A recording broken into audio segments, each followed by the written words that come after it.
Well, cricket is obviously a numbers game.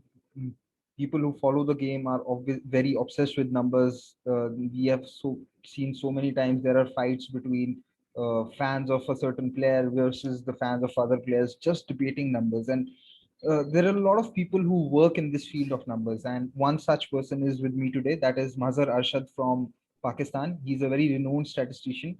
I know a lot of people who are active on cricket Twitter will know about him and his work. Welcome, Mazhar. Welcome to this episode of Gupshup with Gill. Thank you for taking out the time.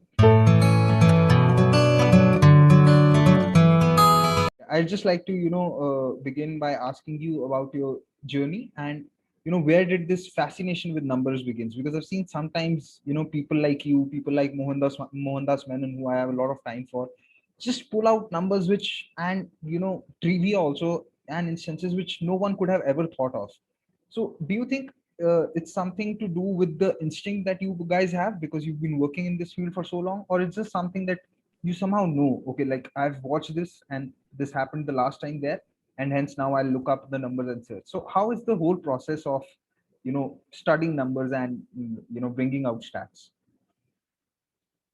Well, first of all, thanks for inviting me. As far as your question is concerned, I think that it's a combination of many things. Obviously, the memory plays a big role because if you have seen something in the past and something related to it or something similar happens again, so obviously your memory strikes you, and then you dig some numbers to find the relevance or translate that story in terms of stats. But apart from that, I think there's a lot of instinct involved as well, because I think that is numbers or stats, that is something which comes to a lot of people. I mean, something as a natural thing.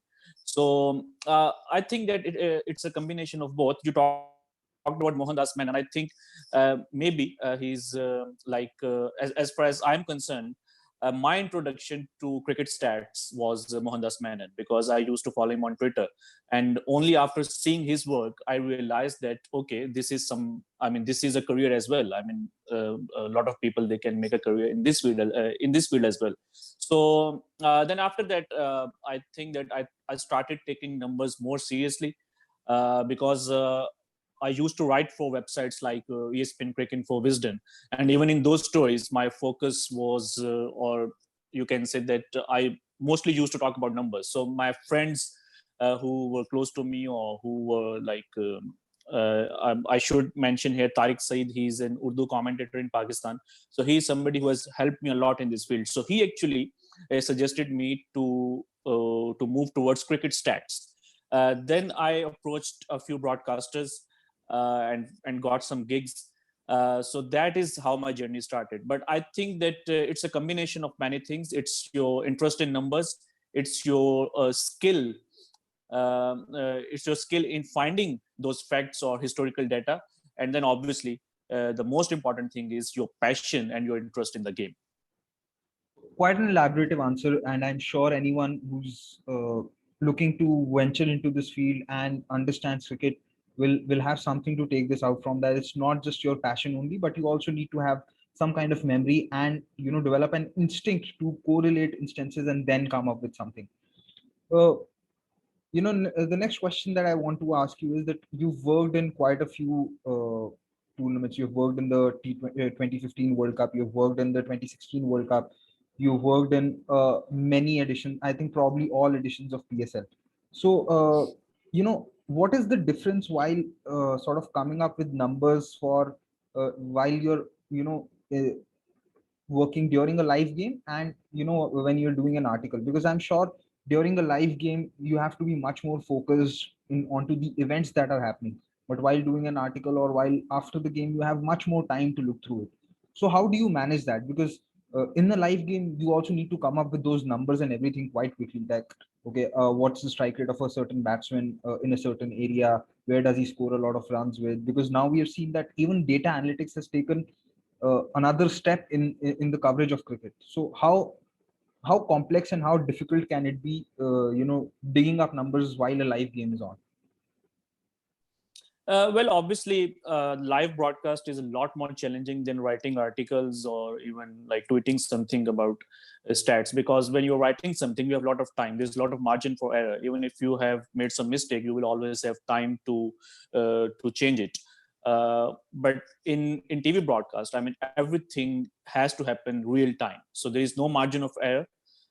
You cannot even take much time. So if somebody asks you a question, you have to find it in like maybe maximum in 1 or 2 minutes. I mean, sometimes if you are building a story for like for a specific part of broadcast, then you have time. But let's say that if something happens like a fastest 50 or fastest century, then you have to provide that data. In real time. So as far as data analytics are concerned, obviously the statistician's job is now changing with the passage of time, because I would say that there are a lot of numbers now which are easily accessible on Google, or you can go on few links and find the relative information. But so that's why the statistician now, they need to come up with more interesting and better stories. I will give you an example from the recent Pakistan South Africa series. Kagiso Rabada, he completed 200 wickets, so we all were anticipating him to reach that milestone. And I know for a fact that a lot of people now, they can just go on Cricket for some other websites and they can find lists like who has taken the fewest number of games to 200 wickets. So that is something which is very common. So to make broadcast more interesting, a statistician's role here is to make it even more interesting, because you have to now provide some information which is not easily accessible to the larger public. So we came up with the list of the youngest bowlers to 200 wickets. I know that the fastest to 200 wickets is also a very interesting list, but I mean, a lot of people, they will be thinking about Rabada. Oh, wow, he was playing T20 World Cup only 6 or 7 years ago, and now he has taken 200 wickets. So who are the youngest bowlers to this milestone? So we did that list. So you have to anticipate a lot of things. And these days, you have to come up with more and more interesting stories, because the access to data is getting easier. Sometimes even the commentators, they themselves have their own research. They can go on the various links and find the relative information. So you have to be really good these days to excel in this field. Now, you've mentioned something that has prompted me to ask this. You've spoken of how even commentators also carry their own research. Now, I'm sure you've worked with a lot of commentators in your career. Which one commentator you'd say is extremely thorough with his research? Well, as in, his research is something that impresses you almost every time. Well, obviously, Ian Bishop, I think the effort that he puts into commentary is just remarkable. I mean, it's just amazing that the way he prepares for the game. And even when he's not on air, he's sitting in the green room working on his research, thinking about new ideas. So he is somebody who is just out of this world. So you have to be on the top of your work to impress him. So I can recall one incident in, we were doing a game in UAE. I think it was Dubai. So I talked about average first innings total in Dubai.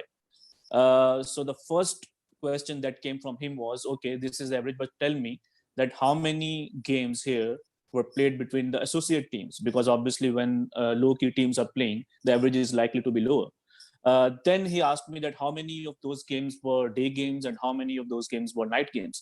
So that shows that how much he thinks about cricket, and he does his own research and does his own research. Then also one name that I can think is Sanjay Manjrekar. He's somebody who challenges your ideas. If you give him a stat, he will counter question you. It's not to say that he won't use it.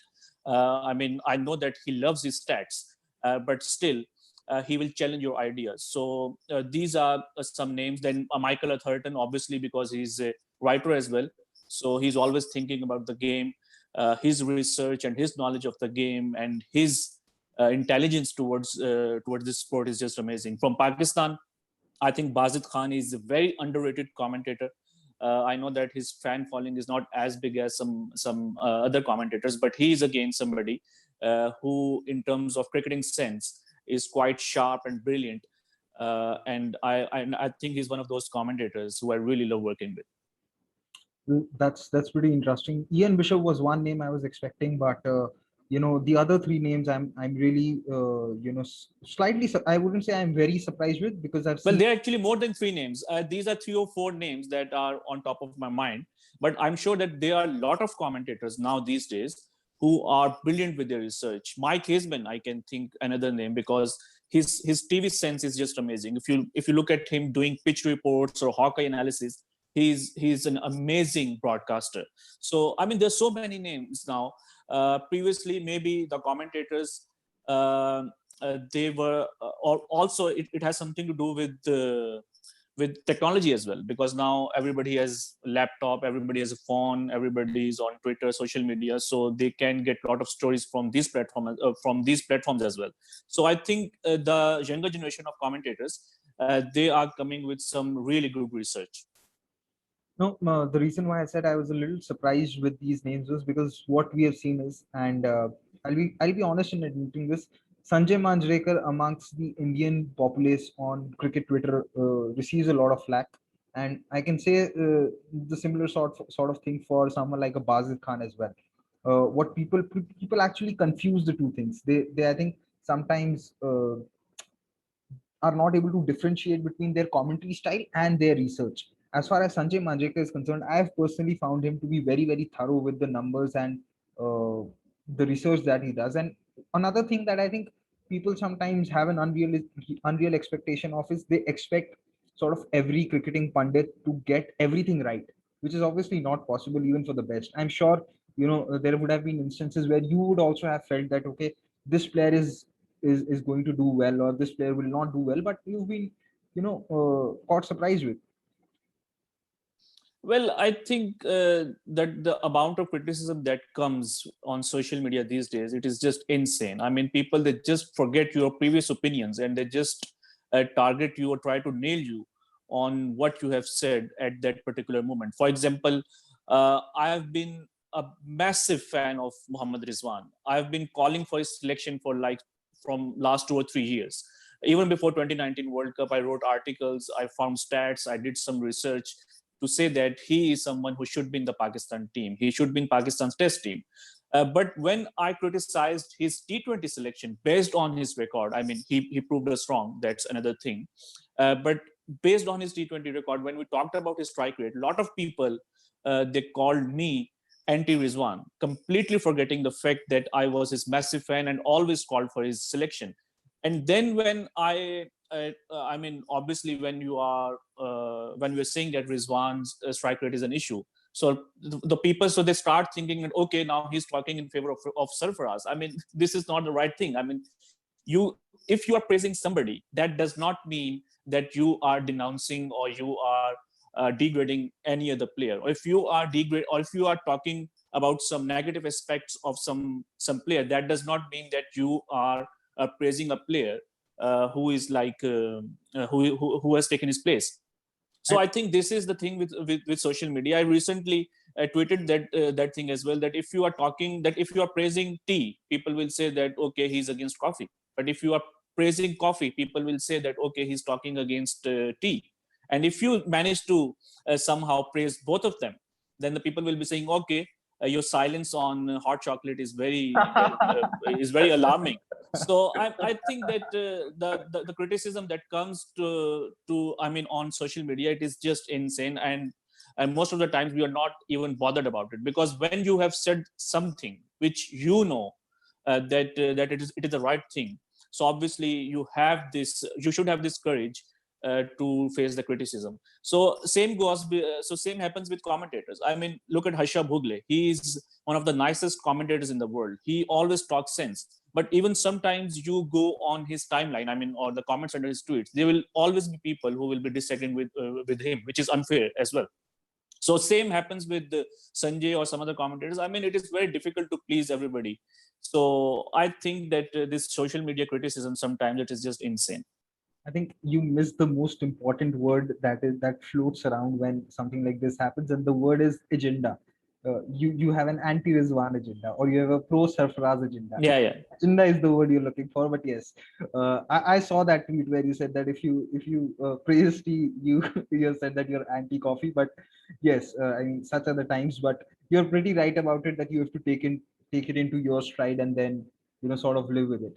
Now, you'd mentioned in one of the previous questions that about PSL and how you've worked in the PSL for long. Now, I think it's been it's the sixth edition of the PSL, right? And earlier there were 5 teams, now there are 6 teams. Over the last 6 years, how would you say that the brand of PSL has grown? And do you think in the near future, probably in 3 or 4 years, or maybe 5 years down the line, can we see new addition? Can we see probably 8 teams in the PSL? Do you think there is enough depth and talent in Pakistan domestic cricket and circuit for a 8 team PSL or more teams to be added into the PSL be sustainable? Where do you think that the brand of PSL goes from here? Regarding the first question, it is getting bigger, big time. I mean, it has really grown. I mean, if we compare it to the first edition in 2016, maybe a lot of us we did not realize that it would become such a big thing in Pakistan. Because now, if we look at the last few events, the ratings that we are getting, it's far bigger than some international games. So the brand is growing. The latest TV rights deal or the total rights deal that PCB signed was 350% more than the previous deal. So that indicates that it is growing. And also, most of the games they are watched by 50% of Pakistan's TV audience. I'm talking about TV audience, not population. So if there are like 100 people on TV, 50 to 60 people they are watching PSL.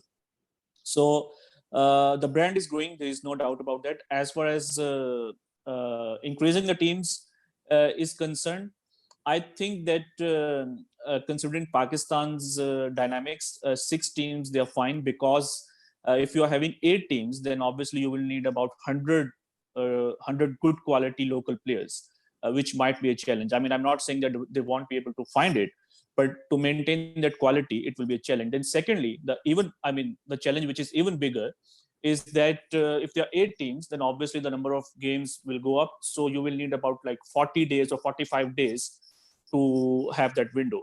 So considering the current like amount of cricket that we see international and some other leagues, so to find that 40 or 50 days window in a year, it will be another challenge for the PSL. So I think that as of now, 6 teams they're fine, and I think that they should stick with it for maybe for the next 3 or 4 years, and then see that what's the situation like. But as of now, I think 6 teams they're fine. Well, interesting to know. Now, since we are on the subject of PSL, see, my favorite part about these leagues and the franchisee tournaments is the unnamed or the unheard players that come up. Like there have been plenty in the IPL that have come up. Matlab, if I'm to put it in a local language, like Jin players का किसी ने नाम नहीं सुना था, they became overnight heroes. मतलब मोहल्ले के cricketers भी कुछ इतना बढ़ गए. So, are there any other? I would like to know from you about one or two such stories or cricketers from the PSL itself who's just risen like anything. They were probably nobodies before the PSL started, and once the PSL started, the tournament began, and they got an opportunity to play in that tournament. They just became heroes. Like everyone in their district or the city knew about them. So just share with us some stories of these cricketers, if there have been any. Well, there are some names. For example, Shadab Khan, Hassan Ali, to an extent Shaheen Afridi. They came into limelight because of PSL. I mean, obviously they were playing under 19 cricket, they were playing domestic cricket, and they started from there. But PSL, they came under some real spotlight after their performance in the PSL. But if there's one name that has, or you can say that who is purely a product of PSL, that is Haris Rauf, because he had no experience of domestic cricket or under 19 cricket. He was just a tape ball cricketer in Rawalpindi. So there were some trials in Gujranwala, which were like hosted by Lahore Qalandars. He went there and he got selected. And then he played a few games for Lahore Qalandars. Then he went to play in the Big Bash League. And now he's one of the key players in Pakistan's T20 international team. So Haris Rauf is one name who is purely a product of PSL. And I think a massive credit goes to Lahore Qalandars and their talent hunt program. And one more name is Dilbar Hussain. He's also with Lahore Qalandars, and he has also played some. He has also played some games in the Big Bash League. Even this season, he was with Melbourne, but he got injured after 1 or 2 games, and he's doing a fine job with Lahore as well. So these are 2 names who are purely products of PSL. But apart from them, as I mentioned, that Shadab, Hassan Ali, and then obviously Shaheen Afridi. These are some names who got into limelight after playing in the PSL.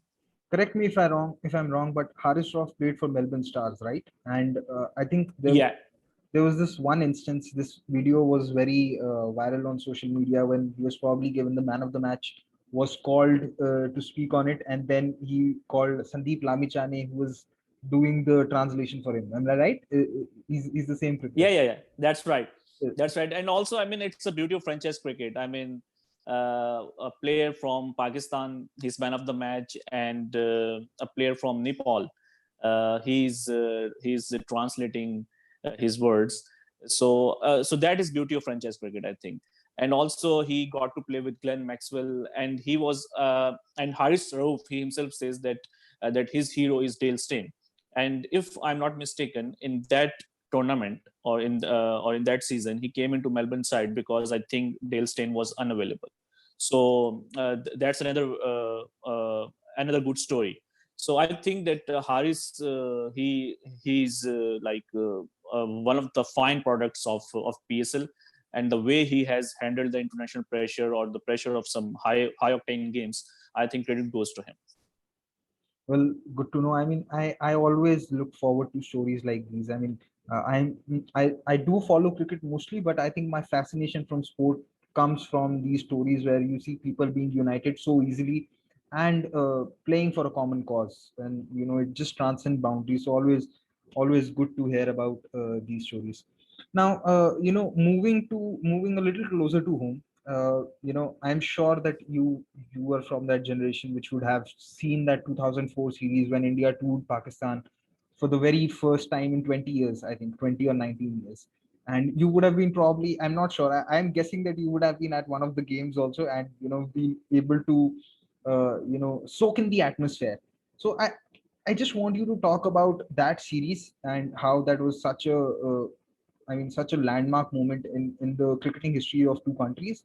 And how was the reception? Because from what I have heard, and because cricketers have spoken about it, the journalists who were there have spoken about it. They have said that the Indian players were welcomed so much in Pakistan at that point of time that like if they would go to a restaurant, people would not take any money. They would say कि आप हमारे मेहमान हो. They would not take money at any of the shops, and the Indian cricketers were very touched by that. So now I've heard a lot from about this from Indians who've been there, but I want to know and hear from you about that experience and why that series was such a great series. Well, obviously, India came after so many years, and India versus Pakistan rivalry is always a big thing in cricket. So that series had a lot of eyeballs. Even the reporters from CNN and some Chinese newspapers or some Chinese TV channels, they were at the grounds covering that series. So you can have an idea that when the Chinese and Americans are following something, that is something really interesting. And I will tell you one interesting fact. Rahul Bhattacharya, who's an Indian writer, he wrote a book from that tour, which is called Pundits from Pakistan. Every cricket lover should read that book. That is my favorite book in cricket. And he talked about this fact in his book. I don't remember the exact figure, but I think maybe it was like 15,000 or 20,000 visas were issued by Pakistan to Indian fans. And that was the largest cross-border traffic between two countries since the partition. So you can have an idea about the magnitude of that series. So it was really big. I wasn't at ground for those games because I was very young at that time, maybe 13 or 14, and my parents, they would not allow me to go alone or even with friends to the ground. But 2 years later, when India came back in 2006, I watched one of the games in Lahore. And that was the game where Sachin Tendulkar, he scored, I think, 95 runs, and he and Abdur Razak, he got him out. But India won the game. MS Dhoni and Yuvraj, they had a very they had a very fine partnership at the end. Even in that game, I remember that I was sitting in Javed Miandad enclosure at the Qazafi Stadium, Lahore, and honestly, it was feeling as if I was watching that game in India. That enclosure was full of Indian spectators. They were like the 90% of the crowd in that particular section was from India. So it was a very nice experience. And I mean, there was some friendly banter as well, but everything was in the right spirit.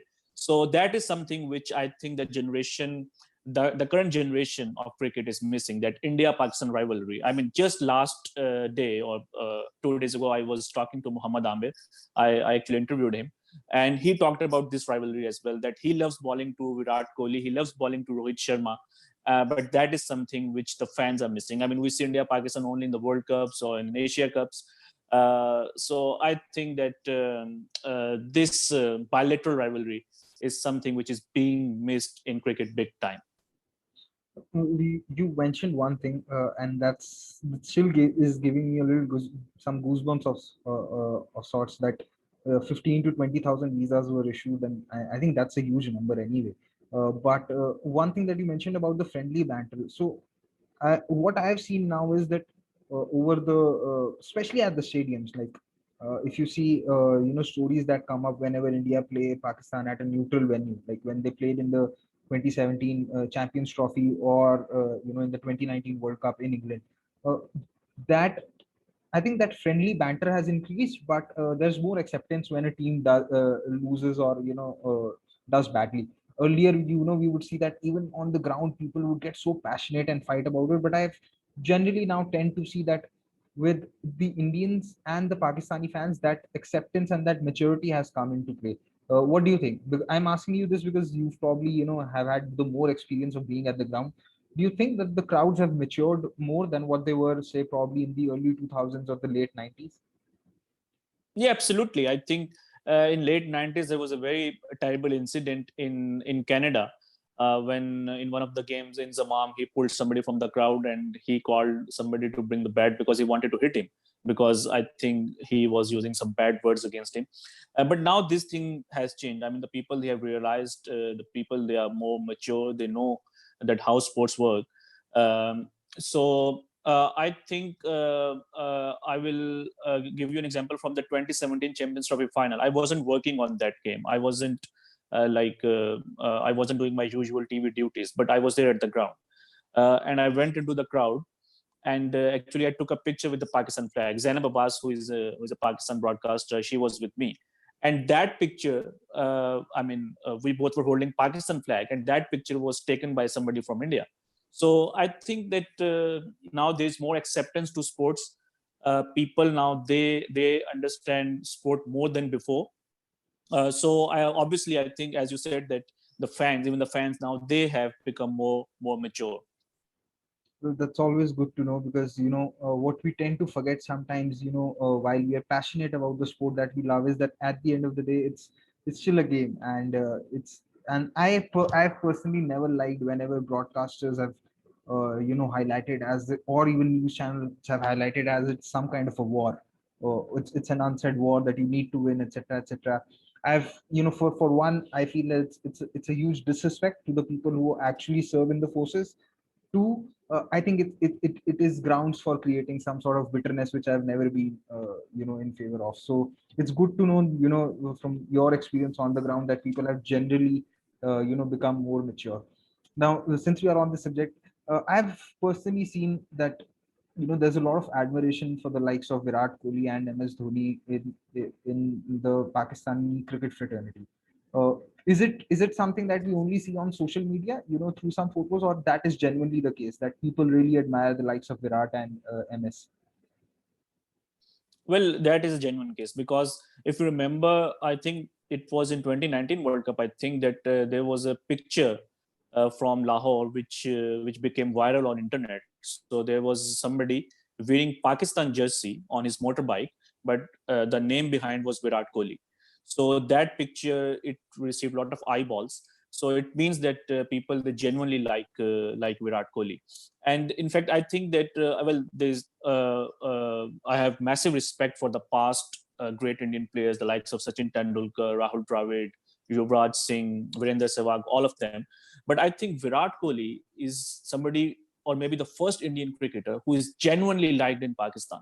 And that could be because right now we don't have heroes. I mean, in a way we used to have in 80s or 90s. If we look at our cricketers in 80s or 90s, I mean, the likes of Imran Khan, Abdul Qadir, Sarfaraz Nawaz, Wasim Akram, Waqar Yunus, Shoaib Akhtar, Saeed Anwar, Inzamamul Haq, Muhammad Yusuf. There's so many names. But if you look at the current team, maybe Babar Azam is one name who is on the top of the league. Shaheen Afridi to an extent, now maybe Rizwan as well. But apart from these names, we don't have big names or big stars. So obviously, when you don't have your own stars, you look to others. And that is what happens in Bollywood as well. I mean, the reason that there is a lot of admiration for the likes of Shah Rukh Khan, Salman Khan, Amir Khan is because our own film industry is not as big as India. So that is to an extent happening maybe in cricket as well, because of the lack of the local heroes. The people now, they are more inclined towards overseas heroes. So that is something which actually used to happen in India in 90s. I was actually talking to Anand Vasu recently. In fact, people, they can read our conversation on Twitter as well. Even he was saying that in 90s, I mean, India, they had some really good players. But you know, that charisma or that aura that the likes of Imran Khan had or Wasim Akram had. So even though Indian players, Indian fans, they had there some great players, but they used to look to Pakistan players. So that is now, I think that the tables they have turned. What used to happen with India in 90s, now it is happening with Pakistan. And I think it is a matter of time that before it changes again, because right now, what I'm seeing is that a lot of people, they have become big fan of Babar Azam. And I recently did under 19 World Cup for the ICC broadcasting team. And before that event, they gave they gave a paper to nearly all the cricketers where they talked about their heroes or a batsman they want to become. And a lot of people or a lot of players, they had mentioned Babar Azam. So he's also somebody who has now big following in Pakistan. So now, because we have a hero after a long time, so we can expect that in the next 4 or 5 years or 10 years, the situation will be different. I think it's a very good point, because what you're saying about the 90s and now is that in the 90s, even though we had good batsmen, we really didn't have a menacing bowler. But now we have those menacing bowlers in the likes of Jasprit Bumrah, Ishant Sharma, Mohammad Shami, who are doing well. So that is why now we have our own heroes. So we don't admire probably the Pakistani bowlers as much as we used to do in the 90s and the 2000s. So that's an excellent point. And I think that was the case earlier, like you said, because there in the 2000s and the 90s there were a lot of good Pakistani batsmen: Syed Anwar, Yunus Khan, Inzamamul Haq, Mohammad Yusuf, even Shahid Afridi, has had a lot of fans. But there's this one player who I want to talk of particularly, and that is Misbah ul Haq. From what I gather is that there's a lot of admiration for him in India, because I always, when it comes to Misbah ul Haq, I always refer to this quote by Harsha Bhogle, where he said that the criticism of Misbah ul Haq is like that of the sole breadwinner in a family of 10 being not earning enough. So what is it about Misbah ul Haq? I think that a lot of his criticism is unjustified, but he still gets a lot of it amongst the Pakistani circles for sure. He used to get it when he was the captain and the main batsman, and he still gets it now when he's the chief coach, and was very recently the selector. So what do you think? Do you think some of the criticism is genuine, or do you just think that it's because of the way he played that people don't like him? Well, I think it's just media perception or some social media perception, because there's a thing called jumping the bandwagon. I mean, people, they don't do their own research and they just start blaming specific people. And also, what I have noticed in Pakistan's culture recently, I mean, in the culture of news and media, is that we always look for scapegoats. Even in politics, we target some certain individuals, and they think that if he's removed or replaced, things will become better. And it does not happen like that. I mean, Misbah is coach for just like 3 years. But if we look at our recent performances, I mean, Pakistan, they haven't won a test match in Australia for 25 years. But when they went to Australia and lost 2-0 under Misbah's coaching, so he was the one to be blamed. So I think, as you said, that most of the criticism, it is unjustified. If you look at his services, even as a captain, I mean, before his current stint, he took Pakistan to #1 in Test cricket. He beat England 3-0. He beat England 2-0. He beat Australia 2-0. He went to England and drew that series. And then after that, Pakistan became #1. Even in ODI cricket, he beat India in India. I mean, how many teams they have won an ODI series against India in India? But he did that. He won the Asia Cup. He won in South Africa. The ODS is the first Asian team to win a series in South Africa. So I think that most of the criticism is unjustified, and that's because that we look for scapegoats. Even right now, a lot of people, they think that if he's removed, things will become better. Pakistan will become #1 in all formats. Well, it's just an illusion. So, and also, as I said, that the people, they just love jumping the bandwagon and they don't do their own research. Recently, he was accused for favoring Asif Ali in Pakistan's T20 team. Everybody thought that Asif Ali was in the team because Misbah is Pakistan's coach.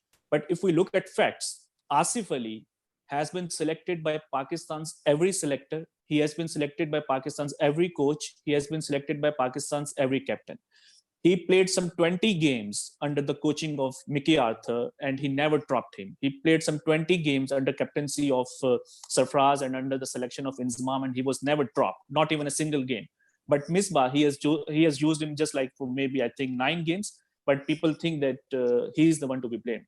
So I think a lot of people, they just do criticism without thinking about facts. As far as his coaching is concerned, I do think that it needs a massive improvement, especially in T20 cricket. I know that the way Pakistan, they're playing T20 cricket, it is a bit old-fashioned, and some of the decisions, they are old-fashioned. And if I'm allowed to use this word, they are slightly absurd as well. Because I think when Misbah came, in the first 7 games that Pakistan played under his coaching or selection, they used some 25 different players. And before that, Pakistan was #1. So, I mean, that was trying to reinvent the wheel. I mean, when you have already a good team, why you are making so many changes? So I know that a lot of things, they need to be improved in T20 cricket, but still, that does not mean that you start blaming somebody for every mistake or every defeat that happens. But when the same team wins, or when he backs some player, because he was the one who backed Rizwan. I mean, nobody thought that Rizwan was going to be an opener in T20, as nobody thought, including me. All of us criticized the selection committee or the coaches for thinking that Rizwan is an opener, but he has proven all of us wrong. But nobody is giving credit to Misbah. But when the team fails, they will say, okay, look, that's poor coaching. But when the team wins, it is well done Babar Azam or well done others. So I think that we need to be balanced with our criticism. We need to be balanced with our views. We should not be biased. A lot of people, they think that that I talk in favor of Mr. But that's because what I find wrong is that a lot of people, they think that he is the only reason behind Pakistan's all problems. But I have here stated that Pakistan's T20 strategy, it needs to be improved. And also, I think it's a passage of time. I mean, you learn with time. If we look at Misbah's coaching, I mean, he's been there for, I mean, it's not even 2 years right now. I mean, he was appointed in 2019. So he has not even completed 2 years. I mean, it's a passage of time. You make mistakes, you learn with time, you learn with the passage of time.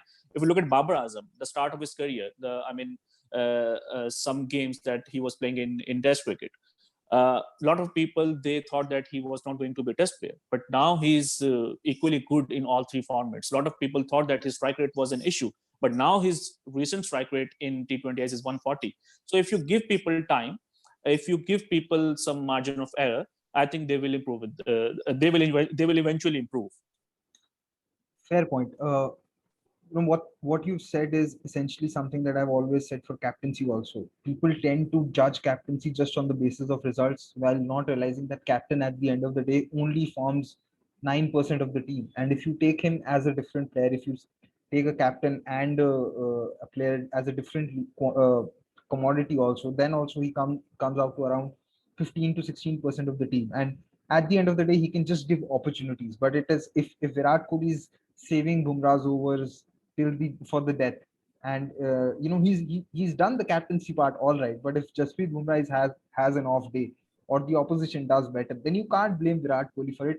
And I think, a lot of people need to understand that a lot of cricket and a lot of grooming and strategy is straight away not about results, like you also said. It's about, allowing that room for error and letting that process develop. And I think as far as that is happening, and I think a lot of it happened with the Indian test side as well, then you will see results eventually. You will not get immediate results, because it's not that Virat Kohli as the test captain was successful straight away on his first tours. It took him time.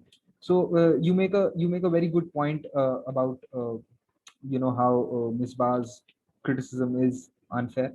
Now, I wanted to speak to you about Pakistan's T20 chances, but you've already mentioned that they need to probably change their strategy a little bit and work towards probably playing an up-to-date cricket. So I'll move on to a few quick questions, rapid fire if you want to call it. So I just want to know, which is the best ground that you've ever visited? One ground where you'd like to Well, go all time, like always. uh, I think Adelaide Oval. That is one ground where I can like do all the games, even if I have, even if somebody tells me that your next games, like all the games that I'm supposed to cover, will be in Adelaide Oval, I will say okay, I don't mind it. And one more name that I can think of is Eden Gardens. So when we were growing up, obviously Eden Garden, that ground, it was like very charmful. Especially we saw Shoaib bowling that Yorker to Sachin. So, and that crowd, like nearly 1 lakh people watching the game. Now I know that they have reduced the capacity. So when I did some games in 2016 World Cup, that was a great feeling as well. So I think Adelaide Oval and Eden Gardens.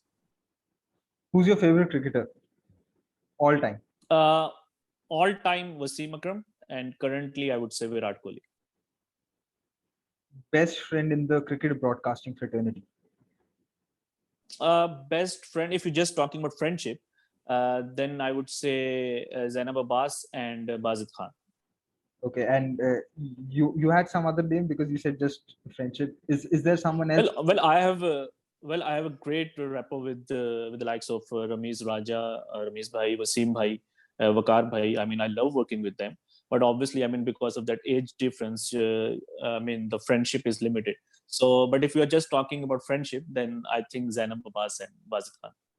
Fair enough. Uh, Sharpest cricketing mind that you've come across? Because I'm sure you've worked with a lot of cricketers as well. You've worked with a lot of broadcasters. I've already asked you about commentators, but sharpest cricketing mind that you've come across in a player, not particularly a broadcaster or a commentator, a current player or an active player. Sharp. Current player, it's a difficult question. If not current, then Ah, Darren Sammy. Darren Sammy. I have found him very intelligent when it comes to cricket. And I mean, it's not a coincidence that he has won 2 T20 World Cups. He has had a huge success in franchise cricket as a captain and now as a coach. I think he's somebody who is not really intelligent, but I think he has a big role in future to play as a coach. And you will be seeing him coaching a lot of teams in near future. any particular anecdote that you would like to share with regards to Darren Sammy that makes you say that he's one of the sharpest cricketing minds around?